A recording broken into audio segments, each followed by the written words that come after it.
All right, so here we are, day 62 homework. This is volumes of solids of revolution. We're talking about horizontal axes, okay? So the y, the x-axis, y equals 0, or y equals something else as a line of rotation. Okay, so the first question, let R be the region bounded by the two graphs y equals ln x, and so we would see that one right here. This would be ln x, right? And the line y equals x minus 2, that's this one right here. So R is the region contained in between those two lines. Though you may use a calculator to show the integral that you found to arrive at your answer. Okay, so you can use technology, but you do, and this is typical for the free response questions on the AP exam. You can use your technology, but you do have to show the integral that you used to get that. That's part of the requirements. Okay, so find the coordinates of the points at which the two graphs intersect. Obviously, this is going to be very important for us to identify what the boundaries are for this integral that we're going to set up. So what we can do then, you should go to Desmos. The AP exams now are using Desmos for the technology, the hybrid exams. So get Desmos out on your computer. Okay, so what we're going to do is we're going to type in both of those. You don't have to do y equals, I don't think, but I generally do. Y equals ln x, and another one, y equals x minus 2. Okay. All right, well, we'll zoom in a little bit. So this should look an awful lot like your, like this diagram here, right? The graphs here. Okay, so with Desmos, super easy. You just kind of hover and click. So we have an x value there and an x value here. So we'll simply copy those x values down. Remember, the y values don't matter so much, right? It's just the x values, because we're talking about the limits of integration in the x direction there. So those values, we'll write those down. So x1 over here, x1. X1 is the, was it 0.15859434, something like that. Make sure we got that right, 0.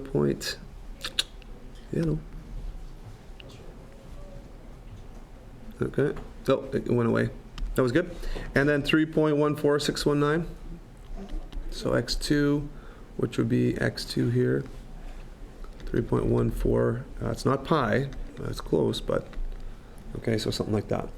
All right. So find the coordinates of the points at which the two graphs intersect each other. Now, it does say coordinates, so that's the x values. When it says coordinates, you should put the y values too. They're looking for the points, technically.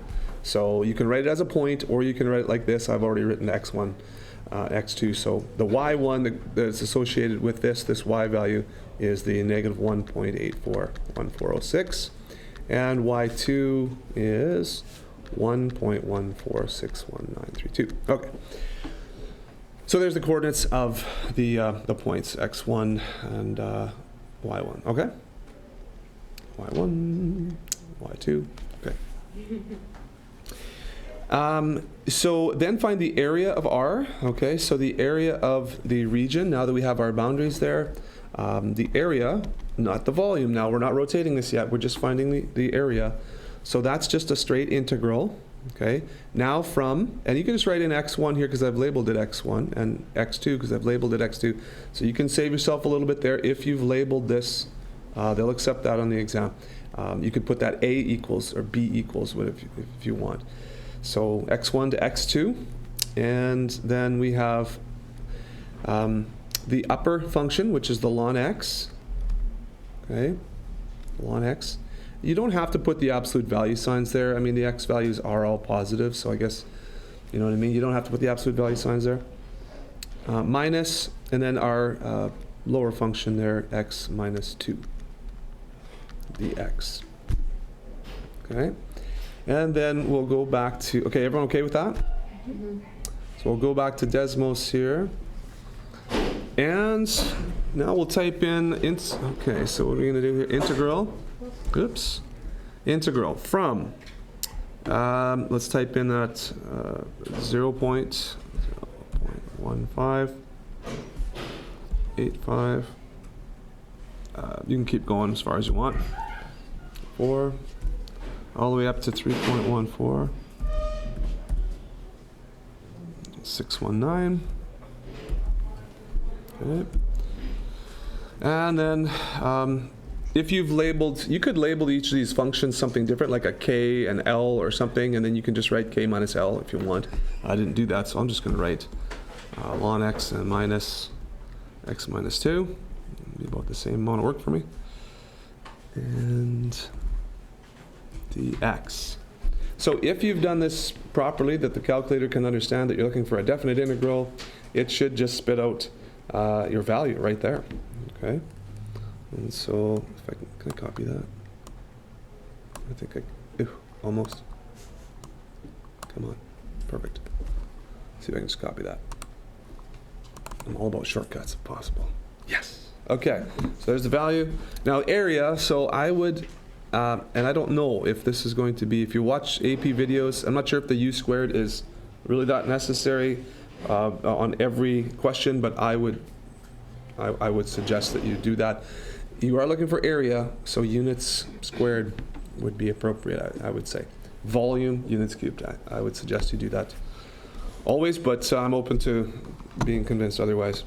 All right, so now find the volume of the solid generated when the region is rotated about y equals -3. So -3 would be down here somewhere. And so we are rotating this thing right here, okay, that little slice, through space, right? And if we had a cross section on the screen there, you know, it would look something like that. And of course it's going to flip all around in space like that.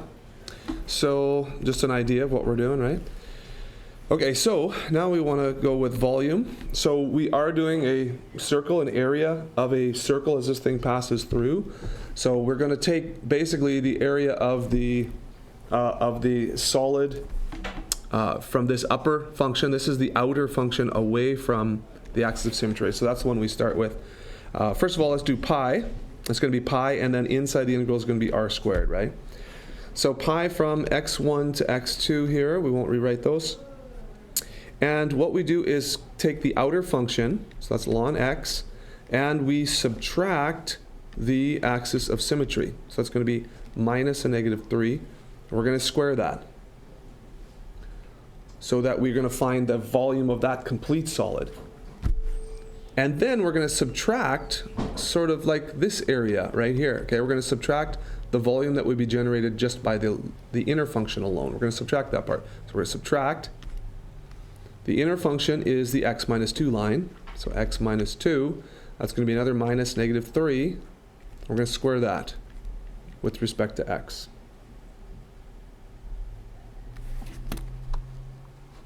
Okay, so as I pause there for a moment, are there any difficulties with that integral? So go ahead and pump that into decimals, see if you can get the answer, and I'll do the same. Okay, so 34.199 should be the answer you get there. That should be your integral.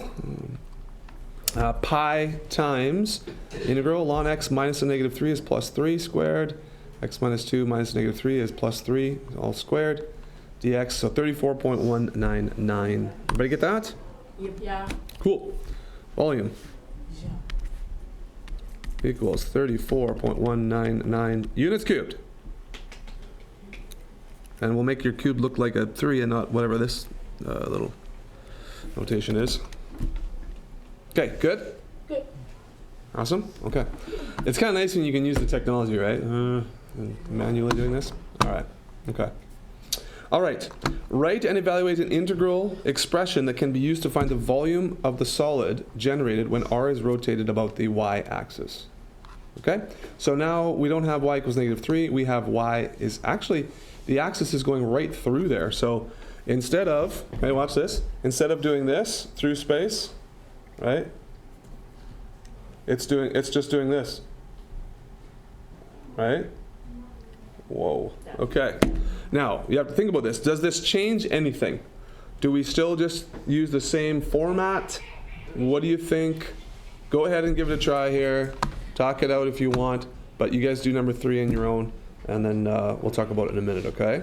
So go ahead and write and evaluate an integral expression that can be used to find the volume of the solid when r is rotated about the y-axis. Go ahead. Oh, wait. Yes, Y-axis. Sorry, we're not going to do that question. My bad. We haven't done that lesson yet. Sorry, I just realized that. I'm like, wait a minute. Y-axis. I kind of... Okay, let's change this to X-axis, though. That's what I meant. That's what I was thinking it was saying. We'll maybe come back and do Y-axis, okay? So let's do A is X-axis. Okay? How am I doing this? That looks really weird. A, X-axis. B will be Y-axis, and we will do this later because we haven't done this Y-axis lesson yet. We're fixed on the the horizontal axes here. Okay, so we'll do A, X-axis first, okay? You're all looking at me like, what? Oh, right, we haven't learned this yet. All right, this one is actually a tougher question than we probably realize because we do have to split this up into different sections. Now watch this. So we have to think about an axis of rotation, an outer function and inner function, right? So depending on where you start, if you start, okay, watch this. If I said this is the x-axis, so if I said I'm going to use this as the upper function, what we have to realize is that the lower function changes here. Here to here, the lower function is y equals 0. That is section number 1. Here, the lower function is actually x minus 2. Same upper function, different lower function. There's region number 2. And so, pausing there, you see you're going to have to take this region number 1 and rotate it around in space and find that volume. You're going to have to take region number 2 and rotate this around in space and find that volume. Okay? And then, yeah, what's your question? Question? I'm with regions 1 and 2. Mm-hmm. Don't they have the same upper function? They have the same upper function, correct. But they have different lower functions. So you have to, this is integral number 1, this is integral number 2. See, as soon as the upper and lower or outer and inner functions change, you have to have a new integral there. And we're going to have new limits, right? So you got to find intercepts here, right? For x1 and x2 for region 1. And then this point that we've already calculated and this new intercept for region 2. Now, you ready? Region 3 then, if we work the other way, upper function y equals 0, lower function y equals x minus 2. There's a third one we're going to have to rotate up, which is different than 1. And then the fourth function is here. The outer is this x minus 2, and the inner now is the ln x. Is it ln x? Ln x, sorry. What did I say? Ln x. So there's actually, we have to split this up into 4 different functions because we have to take each, or 4 different integrals, I should say, because we have to take each one, rotate them. Rotate it, you know. Rotate this one, and then we have to add them all together, right? So it's the volume is of section 1 plus section 2 plus, section 3 plus section 4. All right? So go ahead and write the 4 integrals that are represented here, and then we'll piece this together. So this one's, and honestly, this is not a bad question. As we study for the AP exam, there are questions that may challenge you to do something like this, to think about these kind of sections.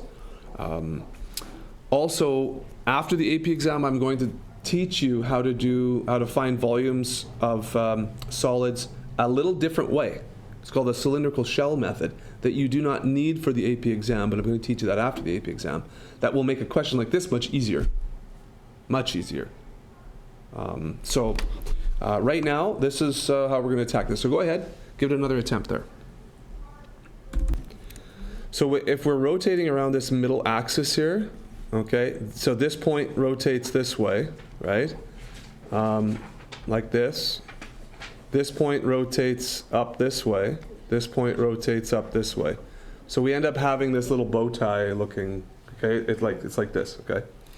The problem is that when we're finding these volumes, what we have to do is we have to find out what is the outer function compared to the rotation axis, and what's the inner function. So that's why we have to split them up like this.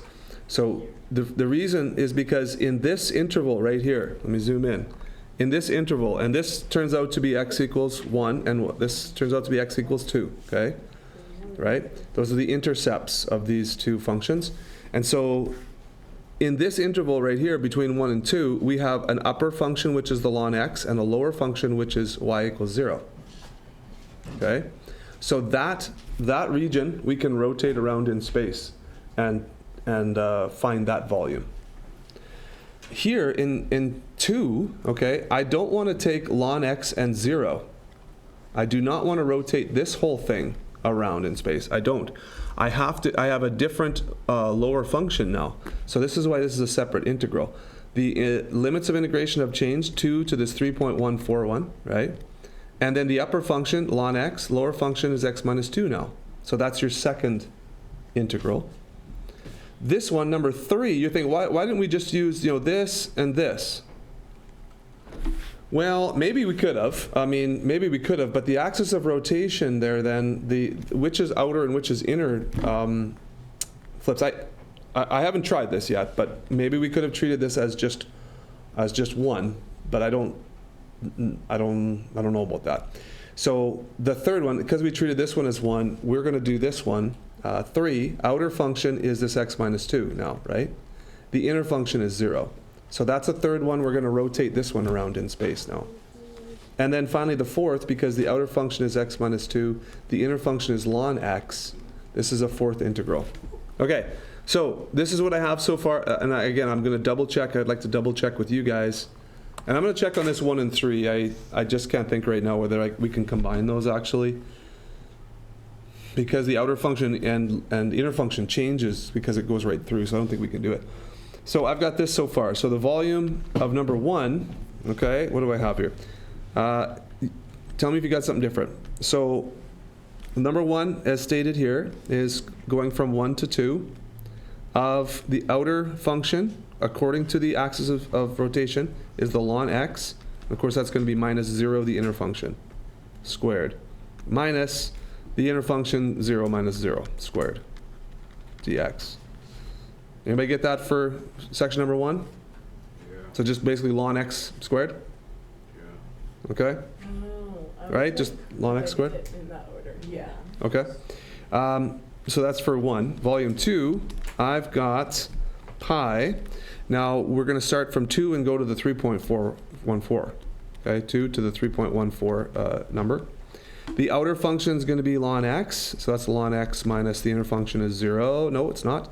The inner function is going to be, the axis is 0, yes. Then minus, I should have said, I don't know if I misspoke, this is the axis of rotation, these zeros. The inner function is now x minus 2, right? Minus the axis of rotation 0. So did you get something like that? Yeah. Yep. Yes? Okay. All right. So volume 3 be pi. Now that's going to be from 1 to 2 again. From 1 to 2. The outer function is going to be x minus 2 minus the axis of rotation of 0. Square that. Subtract from that 0 minus the axis of rotation 0. Square that dx. So this is just basically x minus 2 squared. Right? Some agreements there? Yep. Okay, and then volume 4, pi. Now we're going from this intersection point, which is the 0 point, what is it? 1585, so up to 1. Okay, from this x value to this x value. The outer function is going to be the x minus 2. Minus the axis of rotation is 0. Minus the inner function, so the inside function compared to the axis of rotation is the ln of x, minus 0 squared dx. All right, so, woo, it's good. So this is, now, because the axis of rotation goes right through, this is a difficult question, right? Because you have to split this up. So let's go ahead and find the volume here and see if we can get all this together, okay? So what's the volume when we add up all of those integrals? Let's do that now. 7 points. Okay, so we have 3 confirmations here that that's the total volume, or 7.011 units cubed. Okay, tough question. That's where we'll end for this instructional video. There's some more homework on 6.2, day 62 that we'll go over. But yeah, let's go. I'll just show. Let's see, where were we? Yeah, so that is the x-axis one, 7.011. The y-axis we will save for, or no, that's the x-axis, that's the y-axis one. The x-axis we'll save for another day. Okay. See below for more details. Okay. All right, so that's the first 3 questions, sir.